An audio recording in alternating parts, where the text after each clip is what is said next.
영범아, 네. 옛날에는 이렇게 막 수입차를 타고 하면 되게 막 부자 같고 그랬잖아요. 그쵸. 요즘은 약간은 희석된 것 같은데 어떻게 보시나요? 요즘엔 사실 수입차가 국산차처럼 많이 흔해졌기 때문에 뭐 수입차를 탄다고 해서 엄청나게 막 부자다, 엄청 대단하다 이렇게 보이진 않잖아요. 중고차를 한 번만이라도 알아보신 분들은 아실 수가 있을 겁니다. 그리고 이런 차량들을 보면 수입차보다 오히려 더 비싼 국산 차량들도 있습니다. 하지만 아직도 제 눈에는 이런 뭐 G와겐이나 이런 준대용 SUV의 뭐 GLE, 뭐 포르쉐 이런 걸 보면은 아직도 고급차, 부자다라는 인식이 좀 있습니다. 차는 역사가 중요하다는데 우리나라 차는 역사가 좀 많이 짧은 편인가요? 타 브랜드에 비해서는 아직은 역사가 많이 짧습니다. 현대자동차 설립이 1967년이었고요. 1975년에 폰이라는 차가 처음 자체 개발돼서 출시를 했죠. 길다면 길고 짧다면 짧은 역사라고 보시면 됩니다. 근데 수입차들을 보면 이런 벤츠는 1885년에 내연기관 개발을 처음으로 하고요. 이런 BMW는 1932년부터 역사가 시작되었습니다. 그리고 이런 폭스바겐은 1937년에 국민차를 만들자는 이 취지로 시작했다가 전쟁 때문에 군용차로 보급을 먼저 시작을 했습니다. 역사로 따지면 이런 현대차가 상당히 짧은 편에 속하지만 엄청나게 빠른 속도로 발전을 해서 지금 전 세계적으로 인정을 많이 받고 있죠. 에? 우리나라 차가 해외에서도 인정을 많이 받고 있나요? 세계에서도 많이 판매가 되고 있습니다. 작년 기준으로 자동차 브랜드 전 세계 판매량 양을 보면요. 1위가 도요타로 1000만 대 정도 판매를 했고요. 폭스바겐 그룹이 약 900만 대 정도 판매를 해서 2등이고요. 그 다음이 바로 현대그룹의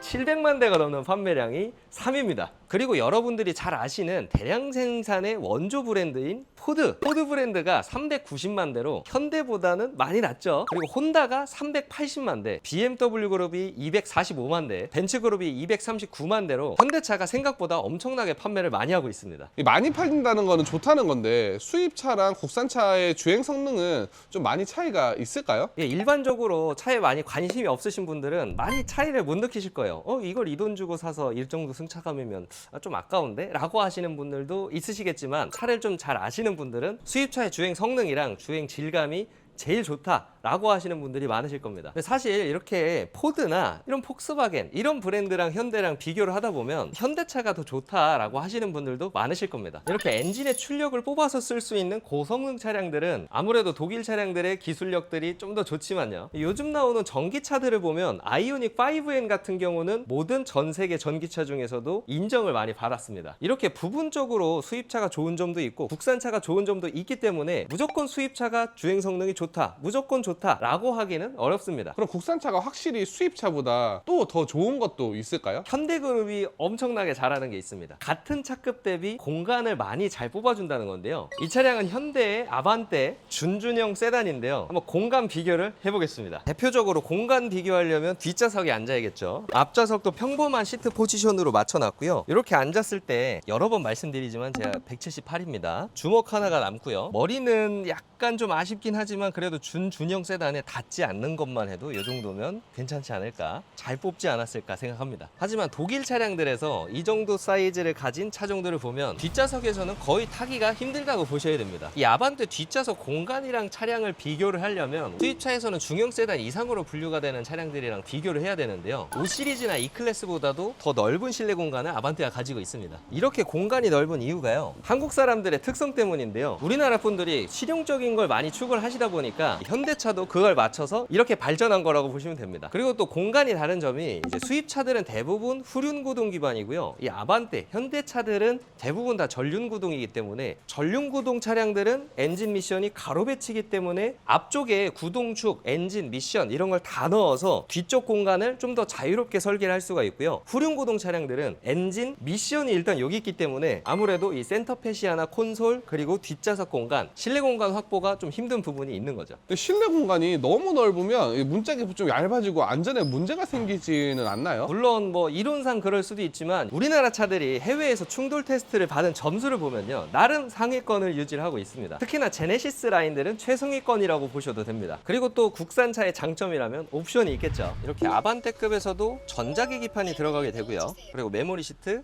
앰비언트 라이트, 버튼 시동, 앞에 전방 주차 센서, 통풍 시트, 전자 파킹 브레이크, 스마트 크루즈 컨트롤이랑 차선 유지 보조 기능도 있고요. 현대의 장점인 블루링크, 원격 시동도 가능한 옵션이 있습니다. 아반떼만 해도 이렇게 많은 옵션들이 들어가게 됩니다. 이건 진짜 누구도 깔 수 없는 국산차의 최대 장점이 아닐까 싶습니다. 그러면 국산차랑 수입차는 가격 차이는 얼마나 날까요? 신차는 확실히 수입차가 엄청나게 비쌉니다. 전반적으로 비싼 편이에요. 국산차는 말 그대로 국내에서 생산하기 때문에 유통 단계가 짧아서 가격 경쟁력이 있는 편이기도 하고요. 수입차는 원가 자체가 좀 비싸기 때문에 조금의 차이가 있습니다. 하지만 중고차 가격을 살펴보면 이런 국산차들을 보면 생각보다 감가가 정말 안 되거든요. 그런데 이런 5 시리즈를 보다 보면 신차가는 약 7,000에서 7,500인데 5년 6년 정도만 지나도 3천만 원 정도로 떨어지는 그 정도로 감가가 굉장히 많이 됩니다. 이런 디스커버리는 훨씬 더 감가가 심하죠. 그래서 중고차 가격을 보면 이런 수입차가 국산차보다 더 저렴한 경우가 생각보다 많습니다. 그러면 유지비 차이가 많이 나나요?